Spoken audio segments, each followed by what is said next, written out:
Good morning बच्चों, कैसे हैं आप लोग। उम्मीद है बिल्कुल अच्छे होंगे और आपकी पढ़ाई भी अच्छे से हो रही होगी। तो बच्चों, आज हम क्लास 11th के लिए चैप्टर 5 जिसका नाम है कार्य ऊर्जा तथा शक्ति यानी कि वर्क एनर्जी एंड पावर से रिलेटेड एमसीक्यू का सेकेंड पार्ट लेकर के आए हुए हैं। इसके पहले वाले पार्ट में क्वेश्चन नंबर 1 से 25 तक हो चुके हैं और आज के पार्ट में 25 से 50 नंबर क्वेश्चन तक हम पढ़ने वाले हैं। तो चलिए शुरू करते हैं आज के क्लास को, आज के एमसीक्यू को। Question number 1, for minimum work done the angle between force and displacement must be, यानी कि न्यूनतम कार्य होने के लिए बल तथा विस्थापन के बीच का कोण होना चाहिए। देखिए बाबू, W इज इक्वल टू होता है F into S. Minimum work यानी कि W का वैल्यू जीरो को ही ना मिनिमम वर्क बोलेंगे और यहां लिख सकते हैं एफ एस कॉस थीटा, फिर 0/एफ is equal to cos theta, यानी कि 0 इज इक्वल टू आ जाएगा कॉस थीटा। और कॉस थीटा में 0 किसका वैल्यू होता है? कॉस 90 डिग्री का। तो cos 90 degree is equal to cos theta लिखेंगे। कॉस से कॉस कैंसिल और थीटा इज इक्वल टू आ गया 90 डिग्री, यानी कि मिनिमम वर्क के लिए एंगल कितना डिग्री बनना चाहिए? 90 डिग्री का होना चाहिए। किसके किसके बीच का? फोर्स और डिस्प्लेसमेंट के बीच का। Next question, question number 27, 1 horse power is equal to, एक अश्व शक्ति बराबर होता है। तो बच्चों, ये जो हॉर्स पावर दिख रहे हैं यह पावर का यूनिट होता है। एक्चुअली पावर का फॉर्मूला होता है वर्क बाई टाइम, या फिर लिख सकते हैं आप एनर्जी बाई टाइम। अगर इसका ऐसा यूनिट देखें तो वर्क का जूल और टाइम का सेकंड, यानी कि जूल पर सेकंड लिख सकते हैं आप। और जूल पर सेकंड को क्या कहा जाता है? वाट कहा जाता है। और यह पावर का ऐसा यूनिट होता है। अब बात है कि हॉर्स पावर ये सब क्या है, तो इसके पावर के अदर यूनिट के रूप में किलोवाट को, फिर मेगावाट को, फिर गीगावाट को और लास्ट में हॉर्स पावर को माना जाता है। तो 1 किलोवाट 10 टू द पावर 3 वाट के बराबर, 1 मेगावाट 10 टू द पावर 6 वाट के बराबर, 1 गीगावाट 10 टू द पावर 9 वाट के बराबर और 1 हॉर्स पावर 746 वाट के बराबर होता है। तो आप देखिए क्या क्वेश्चन पूछ रहा है, 1 हॉर्स पावर। तो आप देख लें कहां पे है, ऑप्शन नंबर सी सही हो जाएंगे, 746 watt. Next, 1 electron volt is equal to, एक इलेक्ट्रॉन वोल्ट बराबर होता है। सबसे पहले जान ले इलेक्ट्रॉन वोल्ट क्या होता है।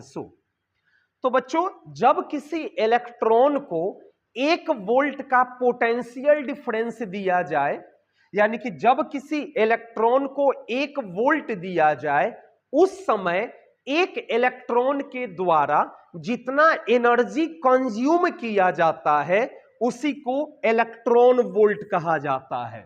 और इलेक्ट्रॉन वोल्ट एनर्जी का यूनिट होता है।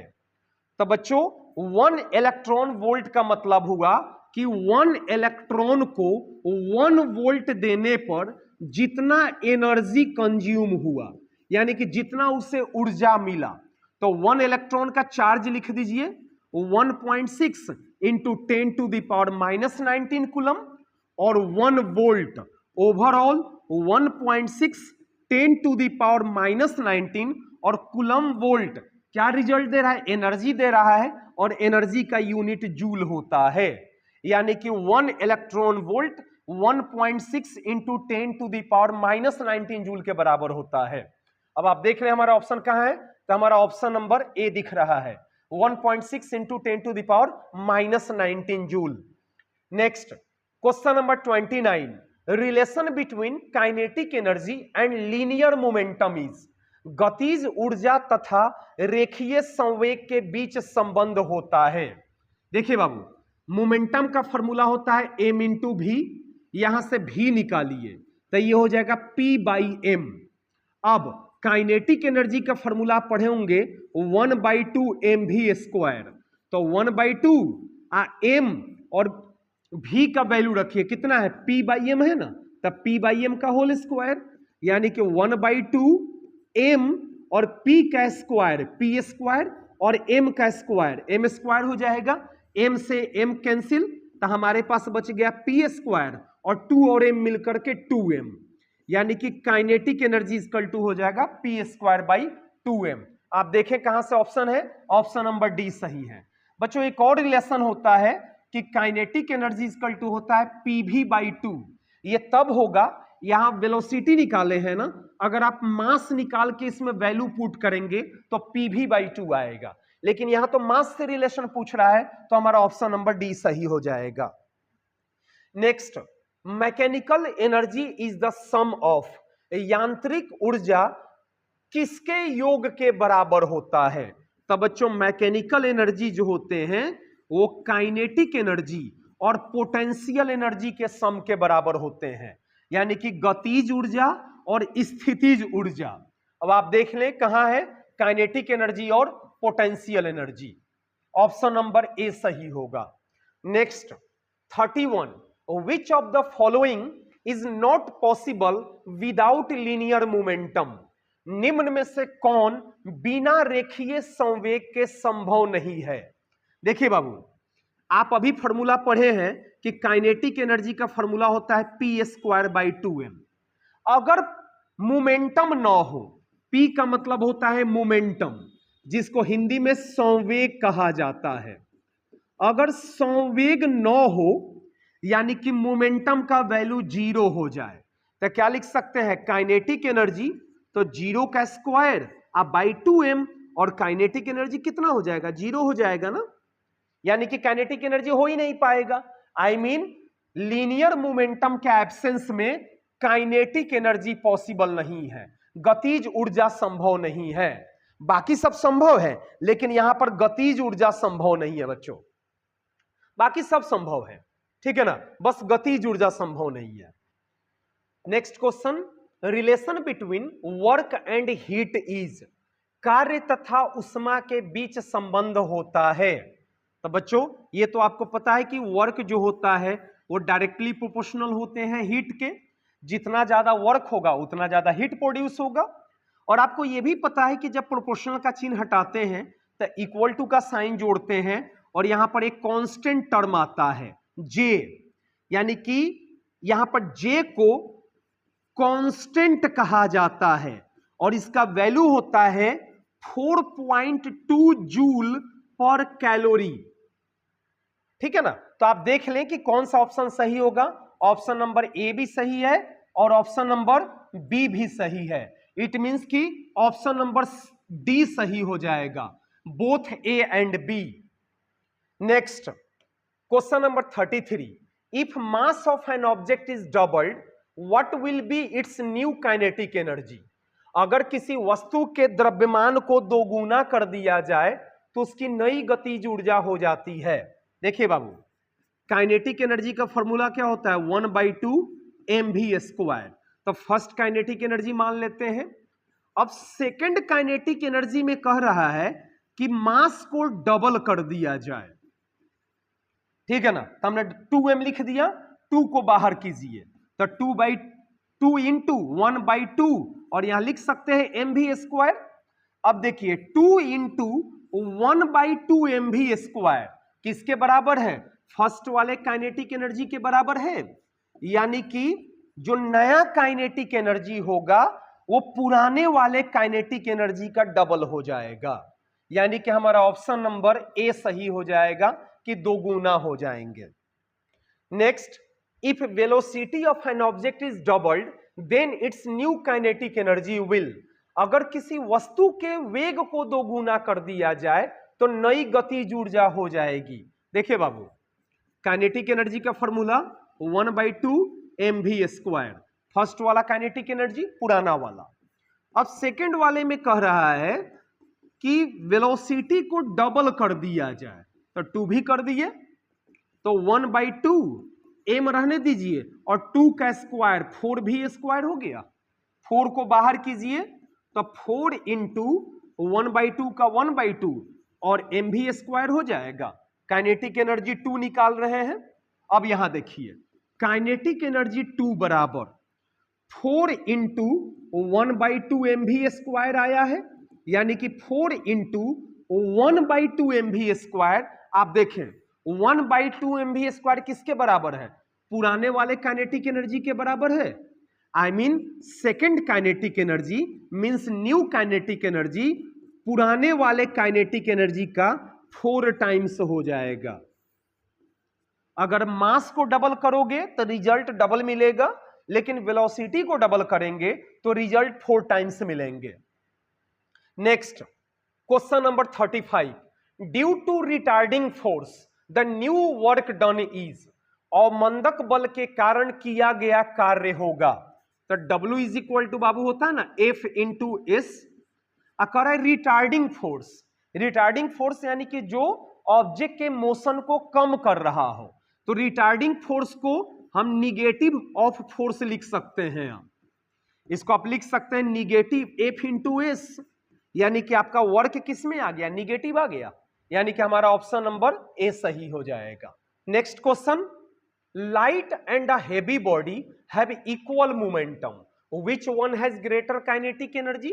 एक हल्के तथा भारी वस्तु का संवेग समान हो तो किसकी गतिज ऊर्जा अधिक होगी? बच्चों देखिए, आप पढ़े होंगे एक तरफ लिख रहे हैं हम लाइट बॉडी यानी कि हल्का वस्तु, एक तरफ लिख रहे हैं हेवी बॉडी। लाइट बॉडी का मास m1 और इसका मास m2 लिख दिए। इसका काइनेटिक एनर्जी 1 और इसका काइनेटिक एनर्जी 2, इसका मोमेंटम 1 और इसका मोमेंटम 2 लिख दिए। ठीक है ना? अच्छा, काइनेटिक एनर्जी का फॉर्मूला आप जानते हैं ना, p²/2m होता है, तो काइनेटिक एनर्जी 1 तो 1। उसी तरह अगर काइनेटिक एनर्जी 2 निकाले तो लिख सकते हैं p²/2m2। अब दोनों को डिवाइड कर दीजिए तो लिख सकते हैं काइनेटिक एनर्जी 1 अब by kinetic energy 2 is equal to p1² अब बाई 2m1 अब बाई p2² अब बाई 2m2। अब इसको आप ऐसे भी लिख सकते हैं p1²/2m1 और इंटू 2m2 अब बाई p2²। 2 से 2 कैंसिल। अच्छा, क्वेश्चन में क्या कर रहा है? इक्वल मोमेंटम, यानी कि P1 किसके इक्वल है? P2 के इक्वल है, तो वैल्यू पुट कीजिए। P1 के बदले में P2 रख दिए बाई M1 और into M2 by P2 square. P2² से P2² कैंसिल। अब हमारे पास आ गया M2 बाई M1, यानी कि हमारे पास आया काइनेटिक एनर्जी 1 अब by kinetic energy 2 is equal to M2 by M1। अब आप देखिए यहां पर क्या है, M2 ग्रेटर है M1 से। क्यों? क्योंकि M2 भारी वस्तु का मास था, तो उसका मास अधिक है किससे? M1 से, हल्के वस्तु से। अब देखो 2 वाला टर्म यहां है ना, तो ये नीचे 2 वाला टर्म है, यानी कि जिसका मास अधिक होगा उसका काइनेटिक एनर्जी कम होगा, और जिसका मास कम होगा उसका काइनेटिक एनर्जी क्या होगा? अधिक होगा। ये नीचे है तो ऊपर है, तब मास कम किसका है? लाइट ऑब्जेक्ट का, हल्के वस्तु का, तो इसका काइनेटिक एनर्जी क्या होगा? ज्यादा होगा।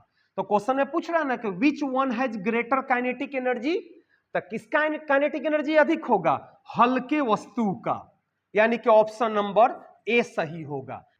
लाइटर बॉडी का काइनेटिक एनर्जी क्या होता है? ज्यादा होता है। ऐसे भी समझ लीजिए, जिसका मास कम होगा उसका काइनेटिक एनर्जी ज्यादा होगा। सिंपल, जिसका मास कम होगा वो ज्यादा स्पीड चलेगा, ज्यादा एनर्जी उसके पास होगा। उसी से मिला लीजिए आप, जिस वस्तु का मास कम होगा उसका काइनेटिक एनर्जी अधिक होगा, तो हल्के वस्तु का काइनेटिक एनर्जी क्या होगा? अधिक होगा। Next question number 37, a force F is applied on a body and it moves with a velocity v, then the magnitude of power will be।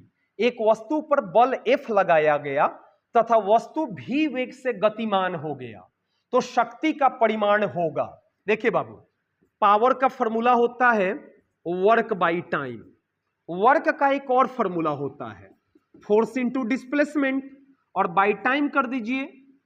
आप इसे लिख सकते हैं फोर्स ऐसे लिखिए, force into displacement by time, यानी कि force into a displacement by time किसका फॉर्मूला होता है? वेलोसिटी का फॉर्मूला होता है। तो आप देख लीजिए, इसको ऐसे भी लिख सकते हैं, फोर्स इनटू वेलोसिटी। अब आपके मन में होगा कि सर फिजिक्स में ये दोनों तो बराबर होता नहीं है, क्योंकि डॉट क्रॉस के बराबर नहीं होता है।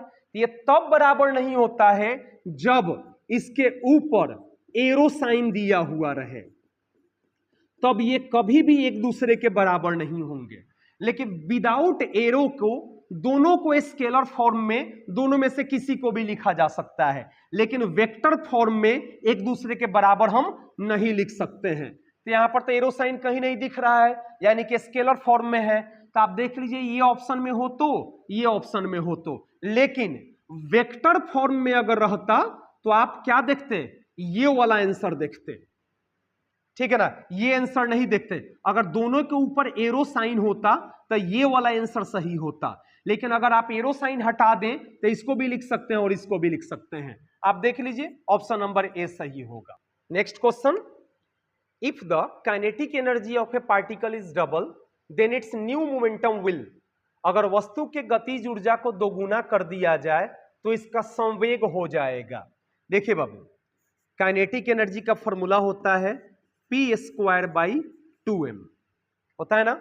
अब इसको आप ऐसे भी लिख सकते हैं, क्रॉस गुना कीजिए तो p² और e के और इंटू 2m, और p इज इक्वल टू, अगर हम e के को e मान लें तो लिख सकते हैं 2m। इसको आप ऐसे भी लिख सकते हैं, √2me।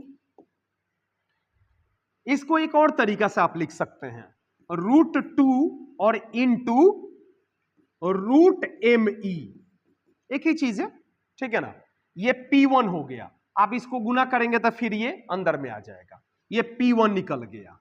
अब क्वेश्चन में कह रहा है कि काइनेटिक एनर्जी को दोगुना कर दिया गया, तो ये तो P1 निकल गया, अब P2 निकालिए इस फॉर्मूला से, तो √2 और इंटू m, और एनर्जी को क्या कह रहा है? डबल करने को बोल रहा है। डबल हमने कर दिया तो 2 जा 4 इंटू कितना हो गया? 4 इंटू, इसको लिख सकते हैं me, 4 का रूट तोड़ेंगे तो 2 और √me आ गया, ये किसका? P2 का निकल गया। अब आप P1/P2 करें तब P1 का वैल्यू √2 इंटू √me, यह है ना, और बाई, ठीक है ना, P2 का 2 इंटू √me, √me से √me कैंसिल, तो P1/P2 √2/2 आ गया। ऑप्शन में कहीं नहीं है। अब आप इसे रेशनलाइज कर दें, √2 अब /√2, √2 में √2 से 2 और √2 में 2 से 2 √2, 2 से 2 कैंसिल, 1/√2, यानी कि P1/P2 इज इक्वल टू 1/√2 आ गया। क्रॉस गुना करने पर P2 बराबर √2P1 आ गया, यानी कि नया मोमेंटम पुराने वाले मोमेंटम से √2 टाइम्स बढ़ जाएगा, यानी कि हमारा ऑप्शन नंबर बी सही हो जाएगा, √2 टाइम्स इंक्रीज। थोड़ा सा है कॉम्प्लिकेटेड, एक दो बार रिपीट करके देखेंगे तो आपको समझ में आ जाएगा, ठीक है ना। चलिए next question number 39, due to conservative force, संरक्षी बल के कारण। तो बच्चों, संरक्षी बल के कारण वर्क जो होता है वो negative sign of change in potential energy के बराबर होता है, यानी कि जो वर्क होता है वो पोटेंशियल एनर्जी के निगेटिव साइन के बराबर होता है। तो ऑप्शन नंबर बी सही होगा। Next, a body is moving along horizontal then work done against gravity is, एक वस्तु क्षैतिज के अनुदिश गतिमान है तो गुरुत्व के विरुद्ध किया गया कार्य। देखिए बाबू, हॉरिजेंटल का मतलब हो गया ये पृथ्वी का सरफेस है, इसी पर वस्तु चल रहा है, तो पोटेंशियल एनर्जी निकालने का फॉर्मूला होता है ना mgh, तो यहां पर वस्तु का m होगा, पृथ्वी का ग्रेविटी भी होगा, लेकिन हाइट तो है ही नहीं, वस्तु तो सरफेस को छोड़ के ऊपर उठा ही नहीं, तो हाइट 0, mg में 0 से मल्टीप्लाई करेंगे तो कितना हो जाएगा, 0 हो जाएगा, यानी कि ऑप्शन नंबर सी सही होगा। Next, a person is waiting for a bus with holding 5 kg mass on his head, mass दिया है 5 kg, then work done by him will be, एक व्यक्ति अपने सिर पर 5 kg का द्रव्यमान रखकर बस का इंतजार कर रहा है। जैसे मान के पृथ्वी है, एक आदमी है, ठीक है ना, पृथ्वी पर खड़ा है, बस का वेट कर रहा है, सर पे 5 kg का कोई वस्तु लेकर के पकड़ के खड़ा है, तो वर्क निकालने का फॉर्मूला पूछ रहा है। तो बाबू पहले पढ़ाया गया था, ये सरफेस पर है तो यहां तो mgh लगेगा नहीं, यहां पर लगेगा वर्क बराबर फोर्स और इनटू डिस्प्लेसमेंट। इसको ऐसे लिख सकते हैं, F S cos theta, F S cos theta, यहां पर देखिए एफ एस कॉस, देखिए आदमी खड़ा है और पृथ्वी के साथ कितना डिग्री का एंगल बन रहा है, 90 डिग्री का एंगल बन रहा है, तो cos 90 डिग्री, और cos 90 का वैल्यू 0 होता है, और 0 में एफ एस से गुना करेंगे तो कितना हो जाएगा, 0 हो जाएगा, तो वर्क डन 0 हो गया, ठीक है ना, यानी कि हमारा ऑप्शन नंबर सी सही हो जाएगा, ठीक है ना। ऐसे भी लिख सकते हैं, W इज इक्वल टू होता है ना एफ इंटू एस, ऐसे भी लिख सकते हैं इसको, एफ एस कॉस थीटा। अगर एंगल पता नहीं चल पा रहा है तो देखिए एफ, और चूंकि एक ही जगह खड़ा है ना, तो उसके द्वारा तो कोई भी डिस्प्लेसमेंट नहीं हुआ, वो तो चला ही नहीं कि डिस्प्लेसमेंट हुआ, तो डिस्प्लेसमेंट 0, cos थीटा हो गया, 0 में किसी भी चीज से गुना करेंगे तो कितना हो जाएगा, 0 हो जाएगा, यानी कि हमारा ऑप्शन नंबर सी इसमें भी आ जा रहा है। Next, the value of which of the following can not be negative, निम्न में से किसका मान ऋणात्मक नहीं हो सकता है। बच्चों पहले इसके पहले वाला जो एमसीक्यू था उसमें पढ़े थे हम लोग इस चीज को कि काइनेटिक एनर्जी का वैल्यू निगेटिव नहीं हो सकता है। क्यों? सपोज कीजिए भी 0 हो गया, ठीक है ना, तो काइनेटिक एनर्जी का फॉर्मूला 1/2 mv², 1/2 m 0 का स्क्वायर, 0 में किसी भी चीज से गुना करेंगे तो 0 आ गया, तो काइनेटिक एनर्जी 0 हो गया। अच्छा, काइनेटिक एनर्जी पॉजिटिव भी होता है अगर वेलोसिटी पॉजिटिव हो, लेकिन काइनेटिक एनर्जी में अगर वेलोसिटी निगेटिव हो जाए तो काइनेटिक एनर्जी का फॉर्मूला क्या होता है, 1/2 mv², 1/2 m, अब v का वैल्यू माइनस में है, अब माइनस का स्क्वायर करेंगे तो प्लस में ही ना आएगा, यानी कि काइनेटिक एनर्जी कभी भी निगेटिव नहीं हो सकता है। वर्क निगेटिव पॉजिटिव 0 होता है, पोटेंशियल एनर्जी भी निगेटिव पॉजिटिव 0 होता है, ठीक है ना, लेकिन काइनेटिक एनर्जी कभी भी निगेटिव नहीं हो सकता है। Next, the scalar product of force and velocity, पहले पढ़े थे इसमें कि फोर्स और वेलोसिटी का स्केलर प्रोडक्ट क्या बनाता है, पावर देता है। पीछे इस क्वेश्चन को पढ़े भी हैं, आज ही पढ़े हैं हम लोग, ठीक है ना, यानी कि शक्ति देता है, तो ऑप्शन नंबर बी सही हो जाएगा। इसको ऐसे भी सॉल्व कर सकते हैं, power equal to work by time, work को लिख सकते हैं फोर्स इंटू डिस्प्लेसमेंट, अब बाई टाइम फोर्स और इंटू डिस्प्लेसमेंट बाई टाइम, और डिस्प्लेसमेंट बाई टाइम क्या देता है, वेलोसिटी देता है। Next, which of the following is not the unit of power, तो बच्चों बताने हैं कि आपको इसमें से कौन पावर का यूनिट नहीं है।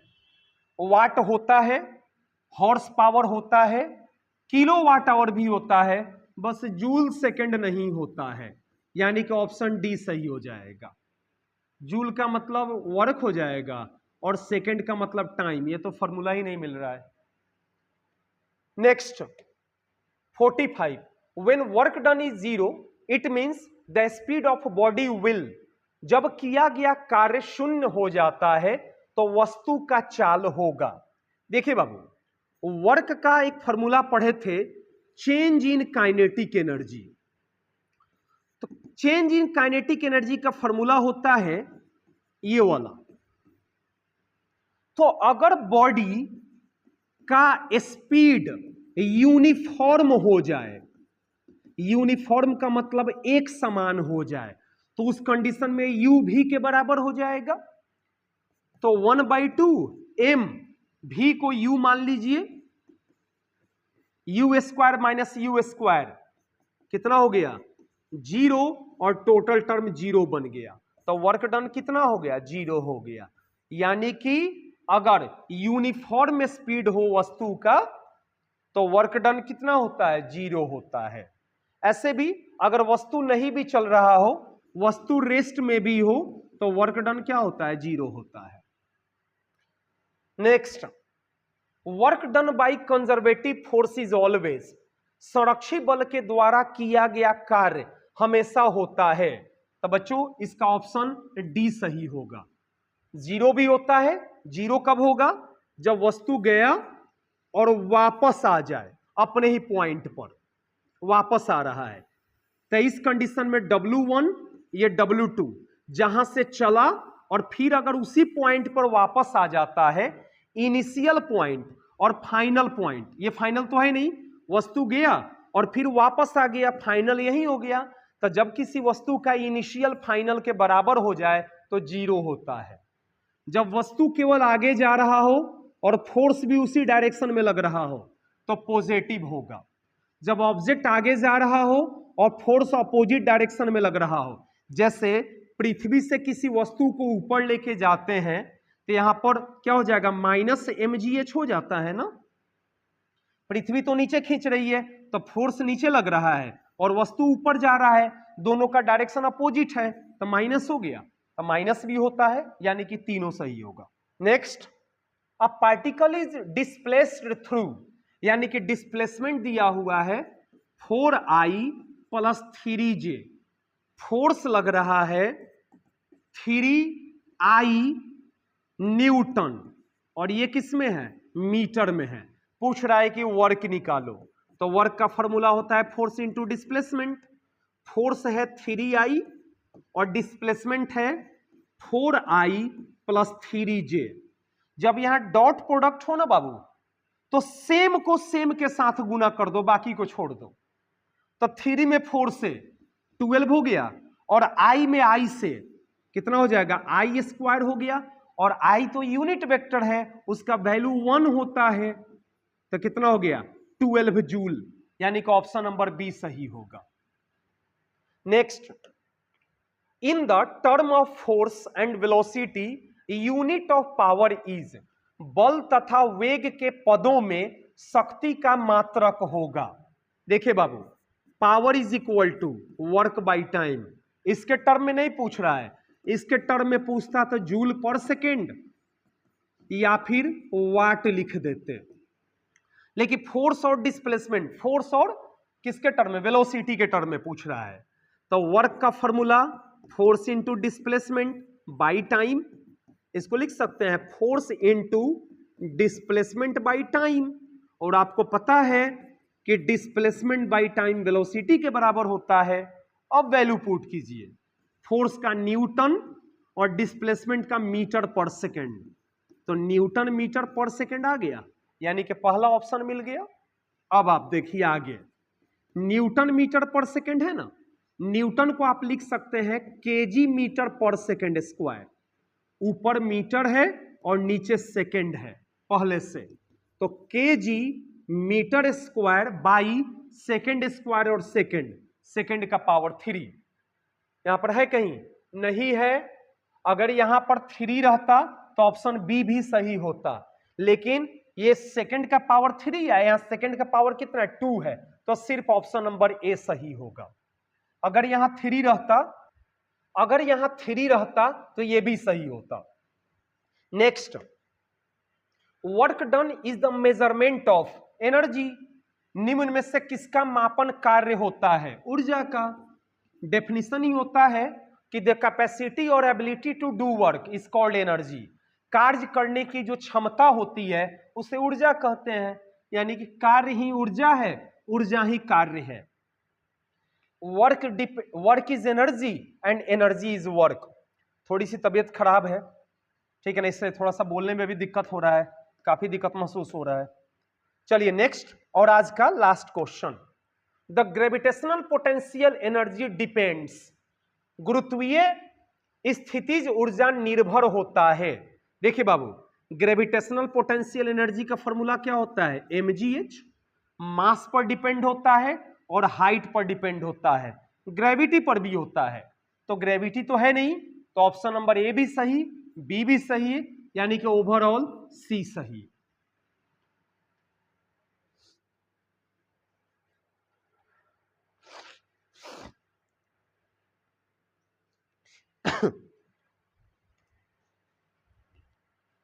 तो बच्चों ये थे आज के 25 क्वेश्चन।